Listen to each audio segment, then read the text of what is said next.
Students नमस्कार। आप सभी का स्वागत है मेरे इस YouTube चैनल में। स्टूडेंट्स, मैट्रिक्स के चैप्टर में हम लोग लीनियर इक्वेशंस को कैसे सॉल्व कर रहे हैं पिछले लेक्चर में हमने एक्सप्लेन किया, ये पढ़ रहे थे। और आज के इस लेक्चर में consistency and inconsistency of system of linear equations, जिनको हमने क्लास 10th में भी पढ़ा था कि कौन से इक्वेशन कंसिस्टेंट होते हैं और कौन से इनकंसिस्टेंट होते हैं। तो चलिए मैट्रिक्स मेथड से हम लोग कैसे पता कर पाएंगे कि इक्वेशन कंसिस्टेंट है या इनकंसिस्टेंट है। स्टूडेंट्स, कोई भी लीनियर इक्वेशन है a1x plus b1y plus equal to c1 और a2x plus b2y equal to c2। Student, ये लीनियर इक्वेशन जो है वो 2 वेरिएबल में है। इसी तरीके से अगर हम 3 वेरिएबल की बात करें, a1x plus b1y plus c1 z equal to d1, a2x plus b2y plus c2 z equal to d2 and a3x plus b3y plus c3 z equal to d3। Students, ये पहला जो है 2 वेरिएबल का linear equations है, system of linear equation, और ये 3 variable का system of linear equations है। अब ये कब कंसिस्टेंट होंगे और कब इनकंसिस्टेंट होंगे, हम इसको चेक करना चाहते हैं यूजिंग मैट्रिक मेथड। तो स्टूडेंट्स, हम क्या करते हैं, एक मैट्रिक्स ऑब्टेन करते हैं जो कि क्या होगा, वेरिएबल के कोफिशिएंट से मिलेगा। x का कोफिशिएंट a1 और y का कोफिशिएंट b1। इसी तरीके से यहाँ पर a2 और b2 मिला। और अगर हम इसकी बात करें, यहाँ पर a की बात करें, तो हमें मिलेगा a1 b1 c1, a2 b2 c2, a3 b3 और c3। अब हमें चेक करना है कि कंसिस्टेंट होगा या इनकंसिस्टेंट होगा। तो हम यहाँ पर केस 1 की बात करते हैं। केस 1 क्या है कि हम पहले डिटर्मिनेंट ऑब्टेन करेंगे, और इसका डिटर्मिनेंट जब हमने निकाला, डिटर्मिनेंट का मतलब है इसकी वैल्यू को इवेल्युएट करेंगे। a1 का b2 से मल्टीप्लाई किया, माइनस b1 का a2 से मल्टीप्लाई किया, और डज नॉट इक्वल टू 0 आया दोनों केस में। तो जो सिस्टम ऑफ लीनियर इक्वेशंस होगा वो कंसिस्टेंट होगा। Then system is consistent. ये जो सिस्टम है लीनियर इक्वेशंस का वो कंसिस्टेंट होगा। एंड क्या होगा, हैज यूनिक सोल्यूशन मिलेगा हमें। जो भी सिस्टम है, अगर उसका हमने डिटर्मिनेंट निकाला, उसको एक्सपेंड करके उसकी वैल्यू फाइंड की, डज नॉट इक्वल टू 0 आया, तो वो जो सिस्टम है लीनियर इक्वेशंस का वो कंसिस्टेंट होगा और उसका यूनिक सोल्यूशन मिलेगा। केस 2 की बात करें, व्हेन यहाँ पर था कि ये डज नॉट इक्वल टू 0 और हम डिटर्मिनेंट फाइंड करें और इक्वल टू 0 आए, ये इक्वल टू 0 आए, एंड तब हम क्या करें, एडजॉइंट निकालें। इसका a का एडजॉइंट निकालें, एडजॉइंट a, और उसको b से मल्टीप्लाई करें। b से इसका जो हमें b मिलेगा वो मिलेगा c1 c2, और इसका जो हमें b मिलेगा, मैट्रिक्स मिलेगा, वो d1 d2 और d3 मिलेगा। अब हम क्या करें, a जो हमारे पास है उसका एडजॉइंट निकालें और उसको मल्टीप्लाई कराएं से मैट्रिक्स b से, और वो इक्वल टू क्या आ जाए, 0 आ जाए। बच्चों, क्या है, केस 2 में डिटर्मिनेंट निकाला, वो 0 के इक्वल आया, तब हमने a का एडजॉइंट निकाला, वो एक मैट्रिक्स है, और b के मैट्रिक्स से मल्टीप्लाई किया। अगर हमें इक्वल टू 0 मिला तो उस केस में क्या होगा, देन सिस्टम इज कंसिस्टेंट। इस केस में भी कंसिस्टेंट होगा। and has infinitely many solutions। इस केस में इनफाइनाइटली मेनी सोल्यूशन मिलेंगे, इसको सॉल्व करने की कोई जरूरत नहीं होगी, हम इतना चेक करेंगे। केस 3 में क्या होगा? केस 3 में हम फिर से डिटर्मिनेंट फाइंड करेंगे। अगर इक्वल टू 0 आया और हम एडजॉइंट ऑफ ए निकालेंगे और उसका मल्टीप्लाई बी से करेंगे, डज नॉट इक्वल टू 0 आया, तो इस केस में सिस्टम इज इनकंसिस्टेंट। सिस्टम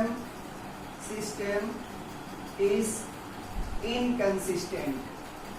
इस केस में सिस्टम इनकंसिस्टेंट होगा एंड हैज नो सॉल्यूशन। इस केस में इसका कोई सलूशन नहीं होगा। तो चलिए हम दो वेरिएबल के लीनियर इक्वेशन लेते हैं और एक एग्जांपल तीनों का लेते हैं और देखते हैं कौन से सिस्टम कंसिस्टेंट है और कौन सा इनकंसिस्टेंट है। आप 2 मिनट मेरे साथ बने रहिए और इसकी मैं प्रैक्टिस करवा देता हूँ आपको।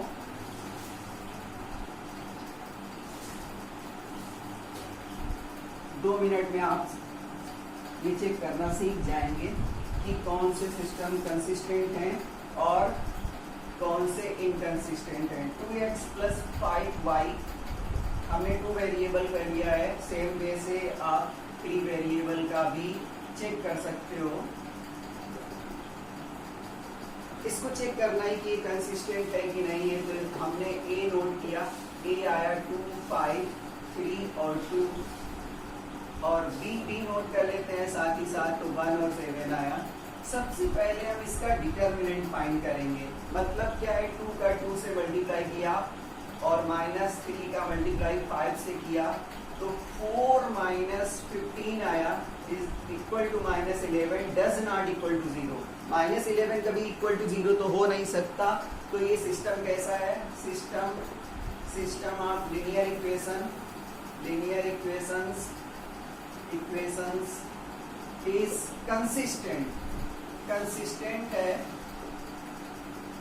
कंसिस्टेंट है और क्या होगा? Has unique solution. इसका एक यूनिक सॉल्यूशन मिलेगा जो इसको सेटिस्फाई करेगा। Unique solution. 1 मिनट और बने रहिए। अब दूसरा एग्जांपल हम ले लेते हैं और उसको चेक करते हैं कि वो सिस्टम कंसिस्टेंट है कि नहीं है। स्टूडेंट्स, दूसरा एग्जांपल हम लोग लेते हैं 3x + 2y = 0 और 6y + 4y = 0। स्टूडेंट्स, ये हम लोगों ने लिया और इससे हमें a क्या मिला? 3, 2, 6 और 4 मिला और b इक्वल टू हमारा b क्या है? 0, 0 नल मैट्रिक्स है। अब हम क्या चाहेंगे कि डिटर्मिनेंट निकालना चाहेंगे, तो 3 × 4 - 6 × 2 किया, 12 - 12 किया, इक्वल टू 0 आया। तो केस क्या बना कि a इक्वल टू 0 है, तो उस टाइम हमें एडजॉइंट ऑफ a निकालना पड़ेगा। एडजॉइंट ऑफ a हम डायरेक्ट, अगर 2 × 2 का है तो उसका हम डायरेक्ट निकाल सकते हैं। फर्स्ट डायगोनल जो है उसको इंटरचेंज कर दो, फर्स्ट डायगोनल के एलिमेंट इंटरचेंज कर दो और जो ये डायगोनल है सेकेंड वाला, इसके साइन को चेंज कर दो, तो हमें एडजॉइंट मिल गया। अब हम एडजॉइंट ए का b से मल्टीप्लाई कराएंगे।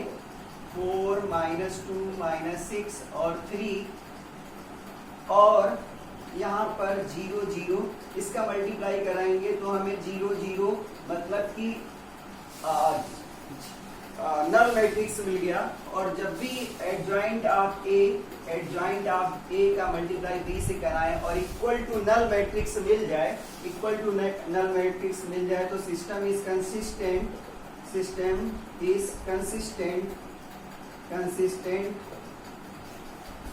And has many solution। Infinitely many solution बोल सकते हैं। तो मेनी सोल्यूशन इसमें मिलेंगे और इस केस में इसको सॉल्व करने की कोई जरूरत नहीं होती है। बच्चों एक लास्ट एग्जांपल और इसके बाद आप प्रैक्टिस करिए एक्सरसाइज की। कोई भी क्वेश्चन आपको डाउट करता है तो आप हमसे पूछिए, कमेंट करिए। 2x plus 5y equal to 7, 2x plus 5y equal to 7 और 6x plus 15y equal to 13 ये क्वेश्चन है और इसका चेक करना है कि कंसिस्टेंट है या नहीं है। और बच्चों अगर आपने अभी तक मेरे चैनल को सब्सक्राइब नहीं किया है तो प्लीज कर लें। अब ए हमें मिला 2, 5, 6 और 15 और अगर हम बी की बात करें तो हमारे पास 7 और 13 है। तो सबसे पहले हम ए को इवेलुएट करें, इसका डिटरमिनेंट फाइंड करें। तो 2 इंटू 15 माइनस 6 इंटू 5 करें तो ये 30 माइनस 30 इक्वल टू 0। ये केस वो है कि अगर डिटरमिनेंट 0 आ जाए तो हम उस केस में एडजॉइंट निकालते हैं। एडजॉइंट ऑफ ए निकाला, एडजॉइंट निकालने के लिए हम फर्स्ट डायगोनल के एलिमेंट को इंटरचेंज करते हैं और सेकंड के साइन को चेंज कर देते हैं। अब रूल के अकॉर्डिंग हम adjoint of A into B find करेंगे। तो एडजॉइंट 15 और माइनस 5 माइनस 6 और 2 इसका मल्टीप्लाई हम 7 और 13 से कर देंगे। तो 15 का मल्टीप्लाई यहाँ पर 7 से करेंगे तो 105 आएगा और ये माइनस का 65 आया। इसी तरीके से माइनस 6 का 42 आ जाएगा और 13 टू जा माइनस 6 का 7 से 42 और 13 का 2 से 26 हो जाएगा। अब हम लोगों ने जो adjoint of A into B find किया तो हमें मिला क्या, 10 माइनस 5 0 बचा, 5 माइनस 5 और 10 माइनस 6 4 बचा और यहाँ पर क्या बचा माइनस का 12 माइनस 6 और 3 माइनस 2 1। तो डज नॉट इक्वल टू 0 आया। जो adjoint of A to B निकाला डज नॉट इक्वल टू 0 आया। तो ये इनकंसिस्टेंट है एंड हैज नो सोल्यूशन, इस केस में इसका कोई भी सोल्यूशन नहीं मिलने वाला है। तो बच्चों thank you, have a nice day.